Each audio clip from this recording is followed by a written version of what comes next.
Jaya Radha Madhava Kunda Bihari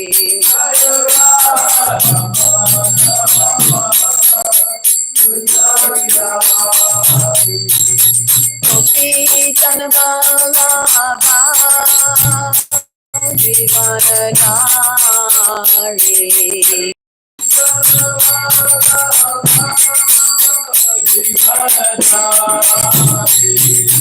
Gopi Janavallabha Jivanadari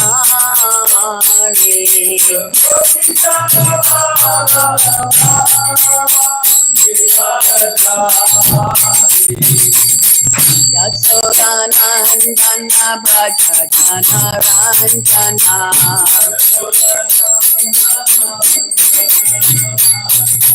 Yasodanandana Bhajana Ranjana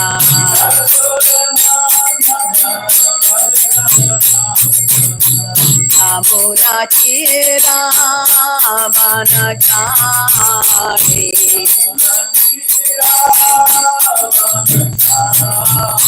Yamunachira Vanachari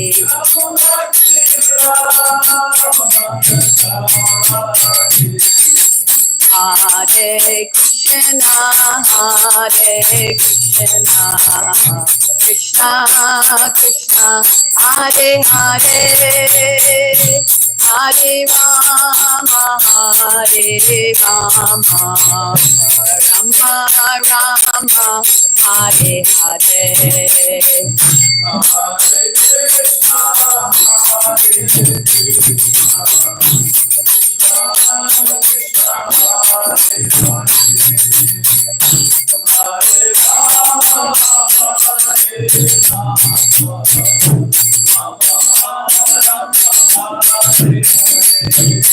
Hare Krishna, Hare Krishna, Krishna, Hare Hare, Hare Rama, Hare Rama, Rama Rama, Hare Hare. Hare Krishna, Hare Krishna, Krishna Krishna, Hare Hare, Hare Rama, Jaya Madhava Kunda Bihari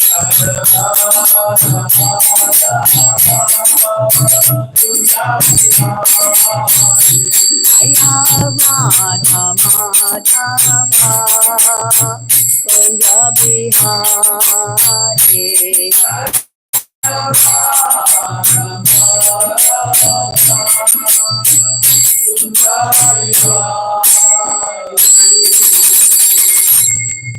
Oh, Premanandi.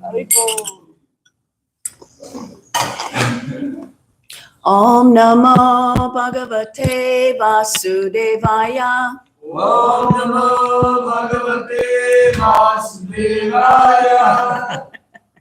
Om Namo Bhagavate Vasudevaya. Om Namo Bhagavate Vasudevaya. Om Namo Bhagavate Vasudevaya. Om Namo Bhagavate Vasudevaya.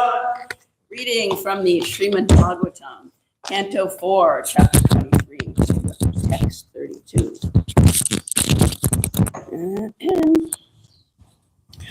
Brahmana Brahmavar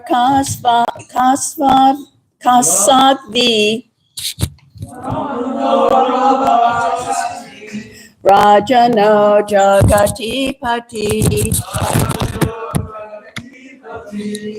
Vaishyapatam Vidpatisyak Chorat Samamata Mihat Shudra Satamatamiya. Brahmano Brahmavarkasi. Brahmano Brahmachasmi. Rajano Jagatipati. Rajanyo Jagatipati. Vaishyapatam Vitpati Syak. Vaishnavam Vipatisya. Choratama Matamiyat. Shudra Satamatamiya. Chant, please. Brahmano Brahmavarchasti. Brahmano Brahmavarkasi. Rajanyo Jagatipati. Rajano Jagatipati. Vaishnavam Vitpati Shach. Vaishyapatam Vitpati Syak. Shudra Shatamatamiya. Shudra Satatatamiya. Brahmano Brahmavarchasmi. Brahmano Brahmavarchasmi. Rajanyo Jagatipati. Rajanyo Jagatipati. Vaishyapatam Vipati Syach. Vaishyapatam Vitpati Syak. Shudra Satamatamiya. Shudra Samatamiya. Brahmano Brahmavarchasmi. Brahmano Brahmavarchasmi. Rajanyo Jagatipati. Rajano Jagatipati. Vaishyapatam Vitpati Sach. Vaishyapatam Vitpati Sach. Shudra Satamatamiya. Shudra Samatamiya. Brahmano Brahmavarchasmi. Brahmano Brahmavarchasmi. Rajanyo Jagatipati. Rajano Jagatipati. Vaishyapatam Vitpati Sach. Vaishyapatam Vipati Syach. Shudra Satamatamiya. Shudra Samatamiya. Brahmana, oh, sorry. Brahmano Brahmavarchasmi. Brahmano Brahmavarchasmi. Jagatipati. Rajanyo Jagatipati. Vaishyapatam Vitpati Sach. Shudra Satamatamiya. Brahmana, the Brahmanas. Brahmavarchasvi, one who has attained the power of spiritual success. One who has attained the power of spiritual success. Rajanya, Rajanya, the royal order. royal order. Jagati Pati, the king of the world. The king of the world. Vaishya, Vaishya, the mercantile class of men. mercantile. Patan, by reading. By reading. Vitpati, Vipati, becomes master of animals. becomes master of animals. Syat, Syat, becomes. becomes. Shudra, Shudra, the labor class of men. labor class of men. Satamatam, Satamatam, the position of a great devotee. the position of a great devotee. Iyat, Yat, attains. attains. Translation. If one hears of the characteristics of Prithu Maharaj and is a Brahmana, he becomes perfectly qualified with Brahminical powers. If he is a Kshatriya, he becomes a king of the world. If he is a Vaishya, he becomes a master of other Vaishyas and many animals. And if he is a Sudra, he becomes the topmost devotee. We repeat and then say the purport. Please repeat. If one hears the characteristics of Prithu Maharaj One hears the characteristics of Prithu Maharaj and is a Brahmana, And is a Brahmana. he becomes perfectly qualified with He becomes perfectly qualified Brahminical powers. with Brahminical powers. If he is a Kshatriya, He is a Kshatriya. he becomes the king of the world. He becomes the king of the world. If he is a Vaishya, He is a Vaishya. he becomes a master of other Vaishyas He becomes a master of other Vaishyas. and many animals. Many animals. And if he is a Sudra, And if he is a Sudra, he becomes the topmost devotee. he becomes the topmost devotee. Report by His Divine Grace, A.C. Bhaktivedanta Swami Srila Prabhupada. In Srimad Bhagavatam, it is recommended that one should become a devotee regardless of one's condition, whether one is without desire, akama, or with desire, sakarma, or whether one desires liberation, moksha kama. He is advised to worship the Supreme Lord and execute devotional service unto him. By doing so, one attains all perfection in any field of life. The process of devotional service, especially hearing and chanting, is so powerful that it can bring a person to the perfectional stage. In this verse, Brahmanas, Kshatriyas, Vaishyas, and Sudras are mentioned, but here it should be understood that that reference is to the Brahmana who was born in a Brahminical family, the Kshatriya who was born in a Kshatriya family, and the Vaishya who was born in a Vaishya family, and the Sudra in a Sudra family. But whether one is a Brahmin, Kshatriya, Vaishya, or Sudra, he can attain perfection simply by hearing and chanting.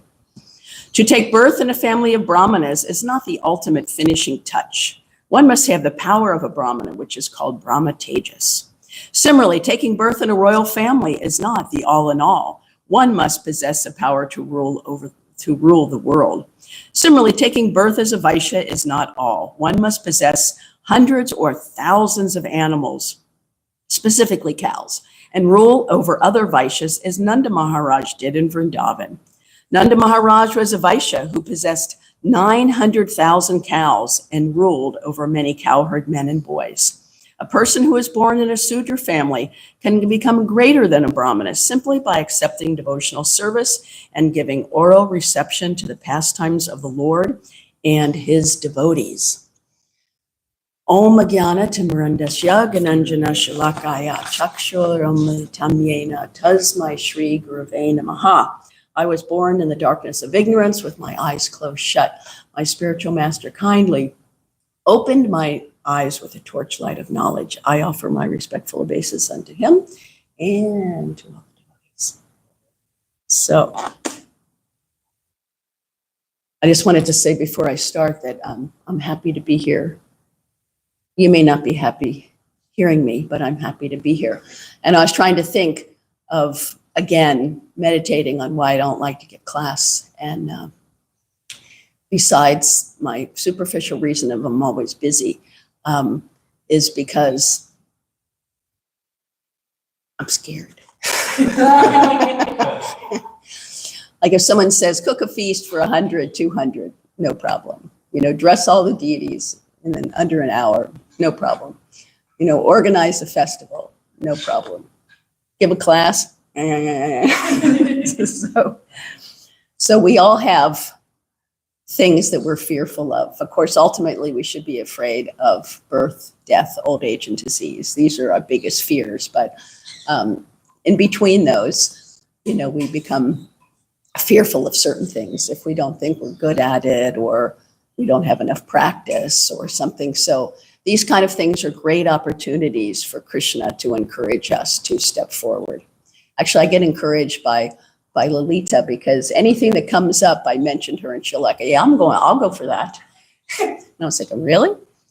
And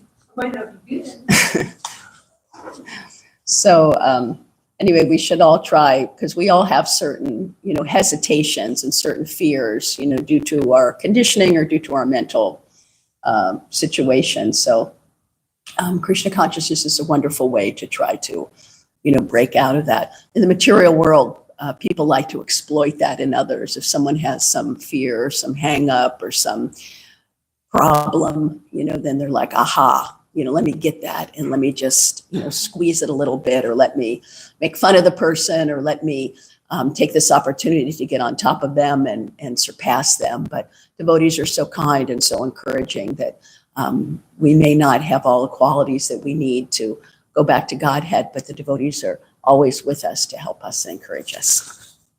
Okay, so it says that you know, if one is a Sudra, then he can reach all perfection by becoming a great devotee. So it's a good thing in this age that we're all Sudras, because this is definitely the best benediction in that verse, is becoming a devotee. I mean, who wants to have 100,000 animals?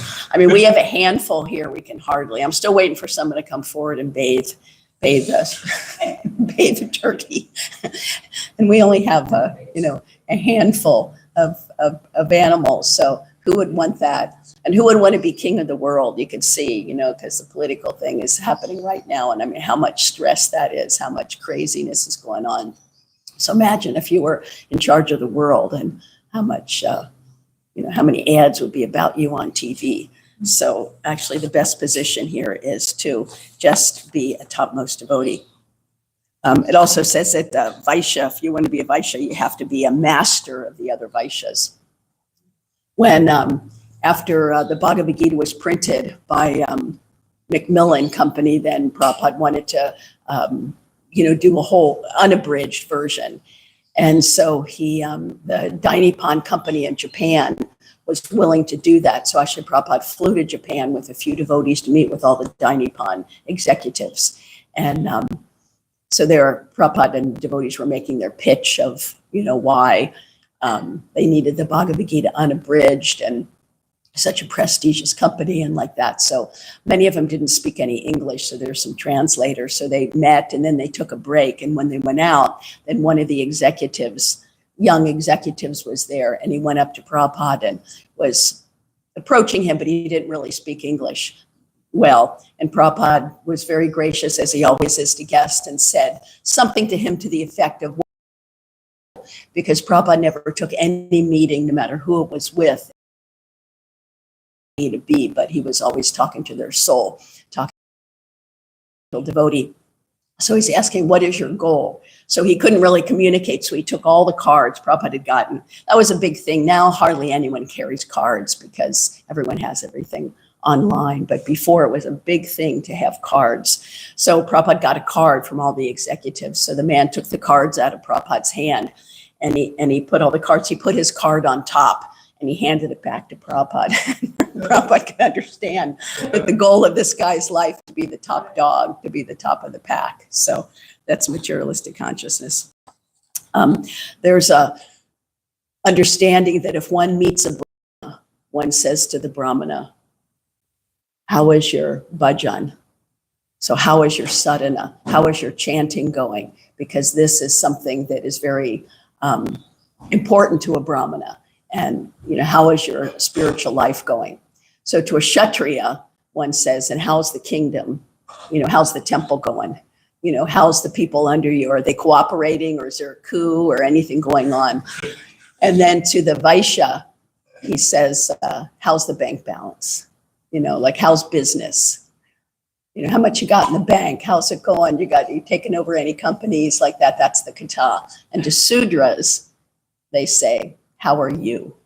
Because the Sudra thinks they're the body. So how's everyone greet each other? How you doing? How are you? How are you?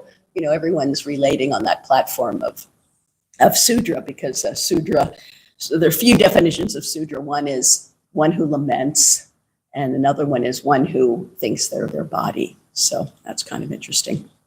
So even though this verse in itself is like an impetus to perform devotional service, or really a reward for your service. So, but the first few lines, Prabhupada didn't waste any time, you know, because someone could read this and then think, oh, you know, actually there's a give and take here.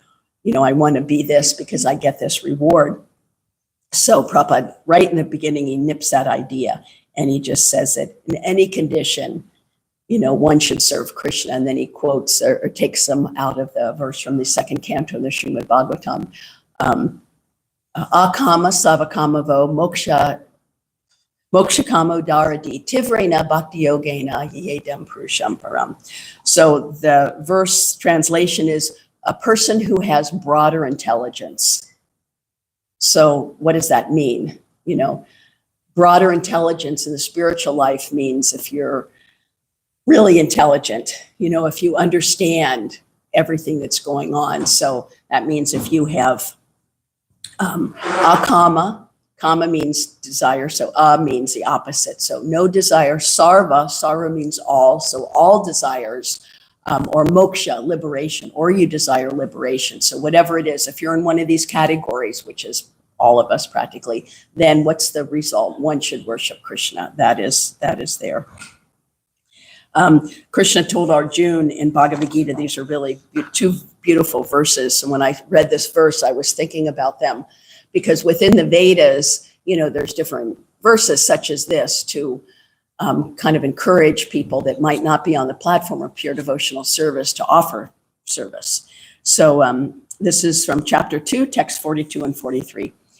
Men of small knowledge are very much attached to the flowery words of the Vedas, which recommend various fruitive activities for elevation to heavenly planets. Resonant, good birth, power, and so forth. Being desirous of sense gratification and opulent life, they say there is nothing more than this. And Prabhupada, just one line of the purport, he said, due to their ignorance, people are attached to fruitive activities recommended in the Karma Kanda section of the Vedas. So even people that are pious or even seeking spiritual life, or if you look at any of the religions of the world, generally that's what they're after. They're like, I'll do this, but you do this for me. The idea of unmotivated and uninterrupted service. It's not really in the philosophy. It's not really their people's fault because they're not hearing that. In San Diego, there was a lady and we were kind of cultivating her. She was an up and coming cult leader. And her name was, what was her name? I can't remember it right now. But their motto was prosperity is your divine right. So you can imagine it was a very crowded church that she had. And when she asked for money, it was deafening. People are clipping their purses and rattling their wallet and getting out there. It was quite amazing. And she came to the temple and I never heard, I don't know what happened to her, but anyway, this is like a common thing, a common theme, what you can get.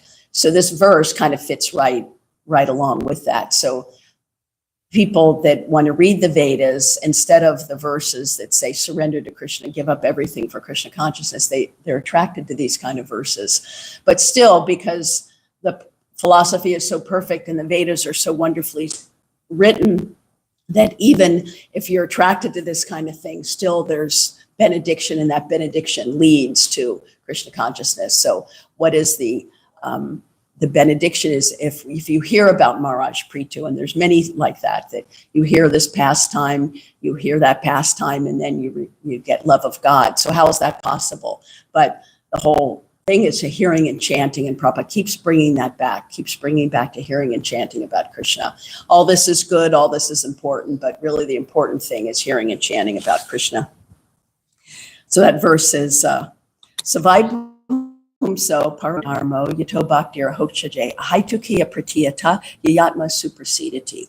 So the supreme occupation, the supreme dharma for all humanity is that by which men and ladies can attain to the loving devotional service to the transcendent Lord. Such devotional service must be what?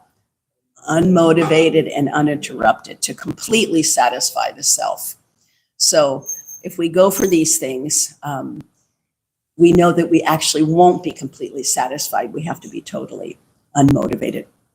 There was a book that came out, I think in the 80s. Suresh, I probably remember this. It was a red Akadashi book by Balaram, I think Krishna Balaram Swami, that you don't hear about much anymore. He might be still around, but he's not really in ISKCON. And everyone was really excited about that book because it was a first book on Akadashi, because especially as younger devotees, we didn't really know the benefits of Akadashi, why we follow Akadashi. We just did it because our guru said do it, and we did it. But so we start reading this book and we thought, wow. So sometimes even here during Akadashi, we'd bring that out, and there'd be like 3 pages of all these things that you get if you follow this Akadashi. And after a few Akadashis reading that, we thought, this isn't, what is this? And then it landed up in Lalita's library and Kirtan's library. So, very elaborate descriptions on what you get. But, it sort of muffled the idea behind Ekadashi and the austerities that we may do for what? For pleasing Krishna and to please the spiritual master, to make spiritual advancement. So sometimes those things, can cloud our intelligence when we really want to just get, fixed on the goal. I was just thinking of this example. So the non-devotional attitude is, what's in it for me? Everything is like that in the material world. What's in it for me? So that's not exactly our formula for pure devotional service. Just like if I ask someone, I'll ask Alita. She's a good one because she's sitting right in front of me and I can see her. So if I say, could you help me with something? And she'll say, well, hold on a minute. She'll say, how much will I get paid? She'll say, is there any fame involved in this and helping you? And what facility is there for me? And then I would think, well, how about I give you $20 and I'll tell everyone how great you were in helping me. And let's see, how about a topper on your little thin mattress? Okay. And then throw in a memory foam pillow or something. Yeah, How about that? Okay. All right. So Big bucks there. So, what kind of exchange is that? I mean, that is a total, Good one. yeah. We'd like to see more of it. So that is just an example. That's a wild example that'll never happen here. But sometimes we do need motivation. That's a fact. Like, I won't mention any names, but it begins with a D. We don't see him much at the program, but someone's painting in the heat out there. And why is that? That's why. So sometimes one needs motivation to do devotional service, and that's okay because we all need some encouragement sometimes, and sometimes that encouragement comes in the guise of a benediction or some impetus or something. So we're not on that haitukia pratiyata. We're not quite on that totally unmotivated and uninterrupted. So in the meantime, we will need some encouragement now and then. But our goal, at least if we understand the goal, that's what we want to come to. We won't want anything from Krishna. We just want to be a servant. We just want to pray, as the Maha Mantra is, please engage me in your service and allow me to be useful to you. Let me be an instrument. So if we can do that, then we'll be successful. And Prabhupada, again, all throughout the purport, like the beginning, middle, and the end, he always talks about, brings it right back to hearing and chanting.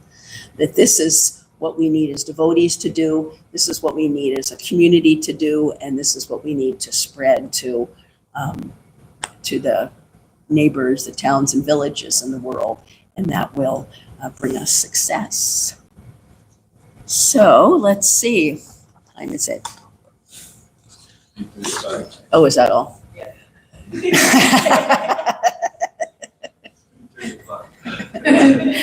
Can we hit the clock a little bit? There you go. Not to belabor on the same points here. So maybe we can have a nice lively discussion and have an early breakfast. That'll be the motivation. Yeah. So any thoughts? Yes. You talk about the goal, and sometimes we hear, like Prabhupada emphatically says, we should leave this world, we should want to go back to Godhead, we should want to go back to Godhead, why should we want to take birth and death again? And yet Lord Chaitanya says, I have no desire for anything, not even liberation, I just want to be your servant for after birth. It's kind of, sometimes it seems contradictory, but my understanding is that a devotee wants to go back to Godhead, not just to, not for the sake of liberation's sake, but for the sake of pleasing Krishna without any impediment. Because in the material world, there's so many impediments in our service, like Ruka Chandrika, Rama, it's like impediment after impediment after impediment. Whereas in the spiritual world, that service is not impeded by anything, it just continues on. So the devotee wants to go to the spiritual world to serve Krishna in that way.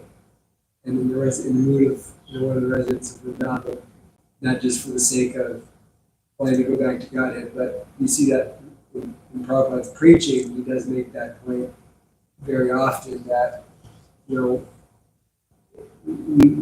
people, they're not inclined, there's four types of people that come to Krishna consciousness, so you have to kind of sing to those types of people at the beginning, and then, by the association of pure devotee, that Prabhupada says one becomes purified. That's one. Yeah. Yeah.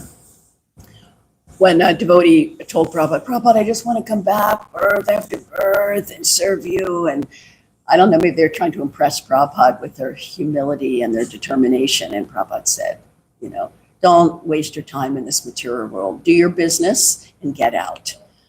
So there's so many also pitfalls here. Someone may say, oh, I'll come back and help preach, but you never know, what kind of pitfalls we can fall into, because the living entity has minute independence, and at any time they can use that independence and fall away.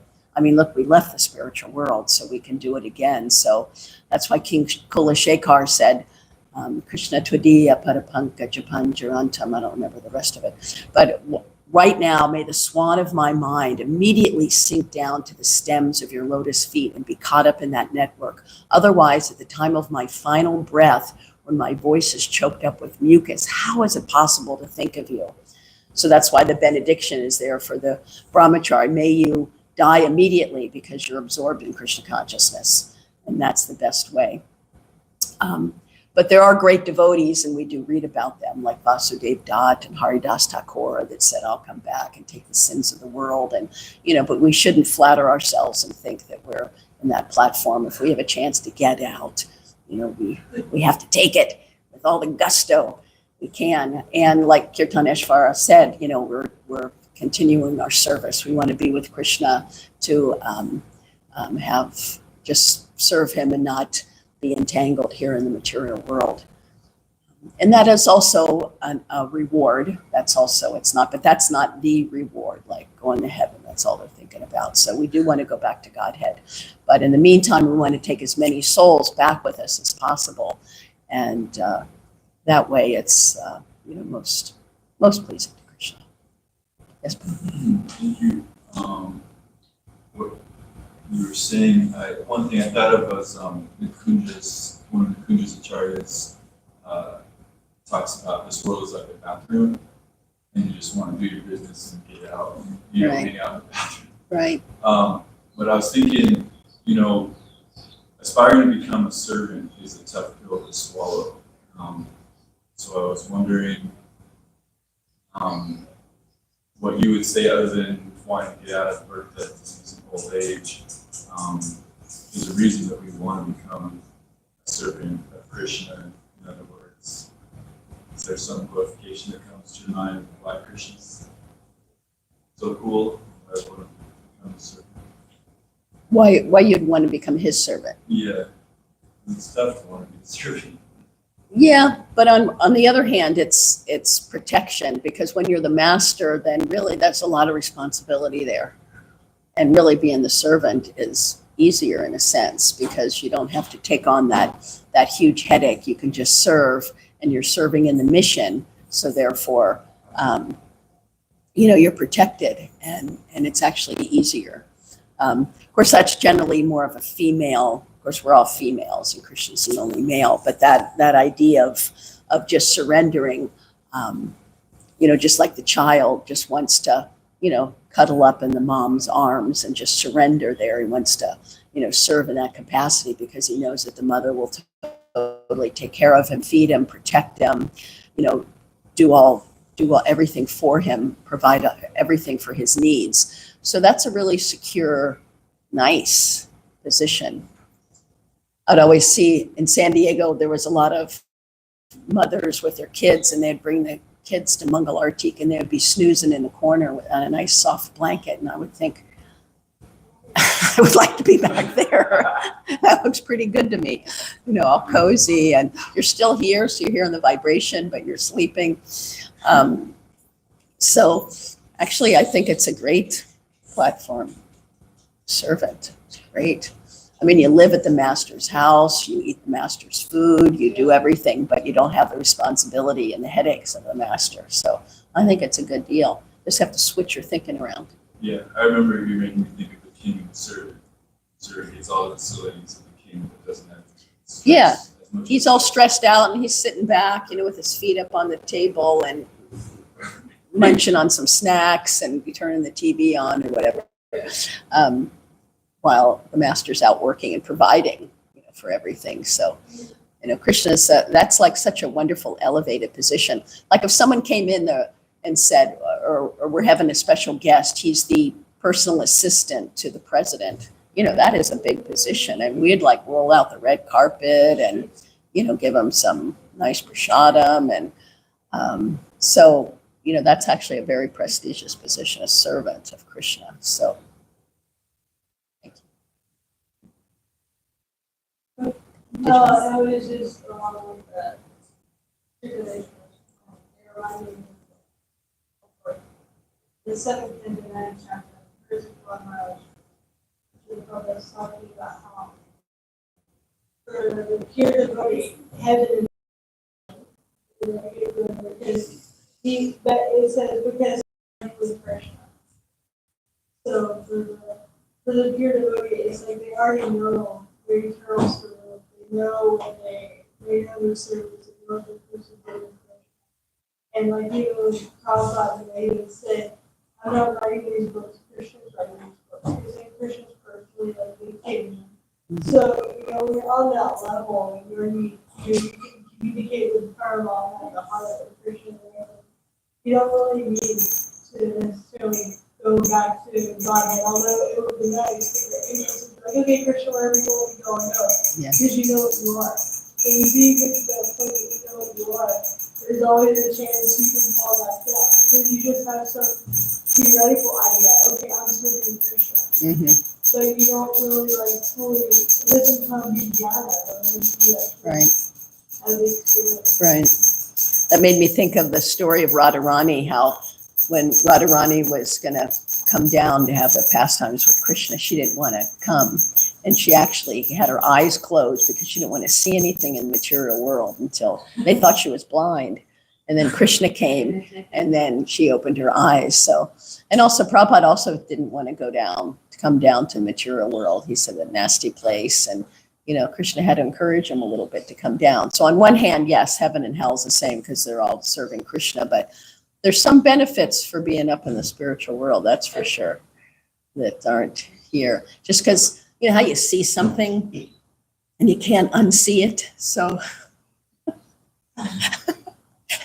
today I was chanting my rounds and outside and the idea came that I hadn't seen George's faucet yet. And so, but that was a bad idea. So I go around here, it's all dark, and I go in and there's Gaur Shakti in the bathroom with the door open. It's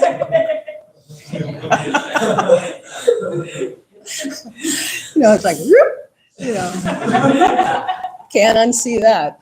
So, that's like the material world. You don't, there's just like certain hellish things here that you don't want to see, but yes, a pure devotee. But That's how quick his business is. You don't want to close the door.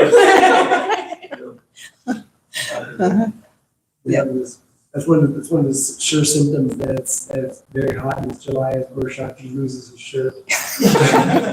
But I was going to say that also when you have that, it's my observation, it's kind of more of a realization that when you get devotees who don't really have this conception of going back home, back to Godhead very clearly, they often, it just appears, a lot of times they get caught up in situations, whereas devotees who are excited to go back to Godhead, they seem very transcendental, like Narahari Prabhu. Narahari Prabhu was going through so much intense struggles, but like he's always so positive because he has this kind of faith in Prabhupada's mercy. Like he's always comes back to, well, doesn't really make a difference because we're going back home, back to Godhead. Prabhupada's mercy is there. Like chanting 16 rounds. There's a lot of confidence in the mercy of Krishna. And so when you have that and you realize like not none of this matters, when you go back to God. So we don't want to get too caught up into it. Like Prabhupada, we slapped Indrajuma Swami on the back and he said, so much struggle now, but when I take you back to God, everything will be very easy. Nice. So I have a question from a viewer online. One we all know and love, Tatiana, she's watching online. She wants to know, what is the best way of hearing? Best way of hearing. Well, the best way, first we have to calm the mind, because we've all been in that situation where someone's talking to us, reading to us, but we're preoccupied, right? So then we can't at all concentrate or think about what's being said. So that's the idea with everything, with japa, with meditation, with pranayam. These things help us control the mind to have it peaceful. Then we can be, the ears, the eyes, the senses can be alert to Krishna consciousness. Right now, our senses are alert to material life, hearing, seeing something, smelling something. But so when we're peaceful, so we have to be in a peaceful state of mind.